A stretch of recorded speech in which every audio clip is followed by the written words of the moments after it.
Judges 18. In those days Israel had no king, and in those days the tribe of the Danites was seeking a place of their own where they might settle, because they had not yet come into an inheritance among the tribes of Israel. So the Danites sent 5 of their leading men from Zorah and Eshtaol to spy out the land and explore it. These men represented all the Danites. They told them, "Go explore the land." So they entered the hill country of Ephraim and came to the house of Micah, where they spent the night. When they were near Micah's house, they recognized the voice of the young Levite. So they turned in there and asked him, "Who brought you here? What are you doing in this place? Why are you here?" He told them what Micah had done for him and said, "He has hired me, and I am his priest." Then they said to him, "Please inquire of God to learn whether our journey will be successful." The priest answered them, "Go in peace. Your journey has the Lord's approval." So the 5 men left and came to Laish, where they saw that the people were living in safety, like the Sidonians, at peace and secure. And since their land lacked nothing, they were prosperous. Also, they lived a long way from the Sidonians and had no relationship with anyone else. When they returned to Zorah and Eshtaol, their fellow Danites asked them, "How did you find things?" They answered, "Come on, let's attack them. We have seen the land, and it is very good. Aren't you going to do something? Don't hesitate to go there and take it over. When you get there, you will find an unsuspecting people and a spacious land that God has put into your hands, a land that lacks nothing whatever." Then 600 men of the Danites, armed for battle, set out from Zorah and Eshtaol. On their way they set up camp near Kiriath-Jearim in Judah. This is why the place west of Kiriath-Jearim is called Mahane Dan to this day. From there they went on to the hill country of Ephraim and came to Micah's house. Then the 5 men who had spied out the land of Laish said to their fellow Danites, "Do you know that one of these houses has an ephod, some household gods, and an image overlaid with silver? Now you know what to do." So they turned in there and went to the house of the young Levite at Micah's place and greeted him. The 600 Danites armed for battle stood at the entrance of the gate. The 5 men who had spied out the land went inside and took the idol, the ephod, and the household gods, while the priest and the 600 armed men stood at the entrance of the gate. When the 5 men went into Micah's house and took the idol, the ephod, and the household gods, the priest said to them, "What are you doing?" They answered him, "Be quiet, don't say a word. Come with us and be our father and priest. Isn't it better that you serve a tribe and clan in Israel as priest, rather than just one man's household?" The priest was very pleased. He took the ephod, the household gods, and the idol, and went along with the people. Putting their little children, their livestock, and their possessions in front of them, they turned away and left. When they had gone some distance from Micah's house, the men who lived near Micah were called together and overtook the Danites. As they shouted after them, the Danites turned and said to Micah, "What's the matter with you that you called out your men to fight?"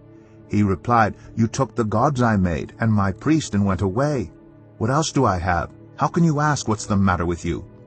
The Danites answered, "Don't argue with us, or some of the men may get angry and attack you, and your family will lose your lives." So the Danites went their way, and Micah, seeing that they were too strong for him, turned around and went back home. Then they took what Micah had made and his priest, and went on to Laish against a people at peace and secure. They attacked them with the sword and burned down their city. There was no one to rescue them because they lived a long way from Sidon and had no relationship with anyone else. The city was in a valley near Beth-rehob. The Danites rebuilt the city and settled there. They named it Dan, after their ancestor Dan, who was born to Israel, though the city used to be called Laish. There the Danites set up for themselves the idol, and Jonathan son of Gershom, the son of Moses, and his sons were priests for the tribe of Dan until the time of the captivity of the land. They continued to use the idol Micah had made all the time the house of God was in Shiloh. Judges 19. In those days Israel had no king. Now a Levite who lived in a remote area in the hill country of Ephraim took a concubine from Bethlehem in Judah. But she was unfaithful to him. She left him and went back to her parents' home in Bethlehem, Judah. After she had been there 4 months, her husband went to her to persuade her to return. He had with him his servant and 2 donkeys. She took him into her parents' home, and when her father saw him, he gladly welcomed him. His father-in-law, the woman's father, prevailed on him to stay, so he remained with him 3 days, eating and drinking and sleeping there. On the 4th day they got up early, and he prepared to leave. But the woman's father said to his son-in-law, "Refresh yourself with something to eat, then you can go." So the 2 of them sat down to eat and drink together. Afterward the woman's father said, "Please stay tonight and enjoy yourself." And when the man got up to go, his father-in-law persuaded him, so he stayed there that night. On the morning of the 5th day, when he rose to go, the woman's father said, "Refresh yourself, wait till afternoon." So the 2 of them ate together. Then when the man, with his concubine and his servant, got up to leave, his father-in-law, the woman's father, said, "Now look, it's almost evening. Spend the night here. The day is nearly over. Stay and enjoy yourself. Early tomorrow morning you can get up and be on your way home." But unwilling to stay another night, the man left and went toward Jebus, that is Jerusalem, with his 2 saddled donkeys and his concubine. When they were near Jebus, and the day was almost gone, the servant said to his master, "Come, let's stop at this city of the Jebusites and spend the night." His master replied, "No, we won't go into any city whose people are not Israelites. We will go on to Gibeah." He added, "Come, let's try to reach Gibeah or Ramah and spend the night in one of those places." So they went on, and the sun set as they neared Gibeah in Benjamin. There they stopped to spend the night. They went and sat in the city square, but no one took them in for the night. That evening an old man from the hill country of Ephraim, who was living in Gibeah — the inhabitants of the place were Benjamites — came in from his work in the fields.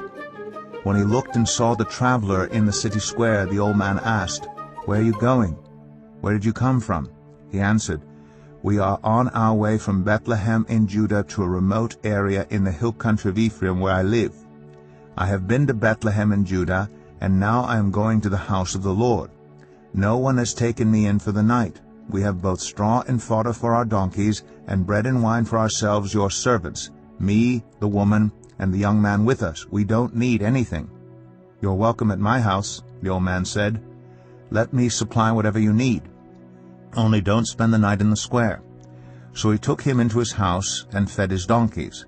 After they had washed their feet, they had something to eat and drink.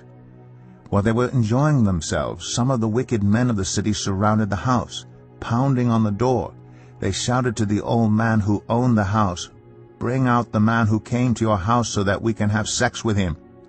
The owner of the house went outside and said to them, "No, my friends, don't be so vile. Since this man is my guest, don't do this outrageous thing. Look, here is my virgin daughter and his concubine. I will bring them out to you now, and you can use them and do to them whatever you wish. But as for this man, don't do such an outrageous thing." But the men would not listen to him. So the man took his concubine and sent her outside to them, and they raped her and abused her throughout the night, and at dawn they let her go. At daybreak the woman went back to the house where her master was staying, fell down at the door, and lay there until daylight. When her master got up in the morning and opened the door of the house and stepped out to continue on his way, there lay his concubine, fallen in the doorway of the house with her hands on the threshold. He said to her, "Get up, let's go." But there was no answer. Then the man put her on his donkey and set out for home. When he reached home, he took a knife and cut up his concubine, limb by limb, into 12 parts, and sent them into all the areas of Israel. Everyone who saw it was saying to one another, "Such a thing has never been seen or done, not since the day the Israelites came up out of Egypt." Just imagine. We must do something, so speak up. On one occasion, an expert in the law stood up to test Jesus. "Teacher," he asked, "what must I do to inherit eternal life?" "What is written in the law?" he replied. "How do you read it?" He answered, "Love the Lord your God with all your heart, and with all your soul, and with all your strength, and with all your mind, and love your neighbor as yourself." "You have answered correctly," Jesus replied. "Do this, and you will live." But he wanted to justify himself, so he asked Jesus, "And who is my neighbor?" In reply, Jesus said, "A man was going down from Jerusalem to Jericho when he was attacked by robbers. They stripped him of his clothes, beat him, and went away, leaving him half dead. A priest happened to be going down the same road, and when he saw the man, he passed by on the other side. So too a Levite, when he came to the place and saw him, passed by on the other side. But a Samaritan, as he traveled, came where the man was, and when he saw him, he took pity on him. He went to him and bandaged his wounds, pouring on oil and wine. Then he put the man on his own donkey, brought him to an inn, and took care of him. The next day he took out 2 denarii and gave them to the innkeeper.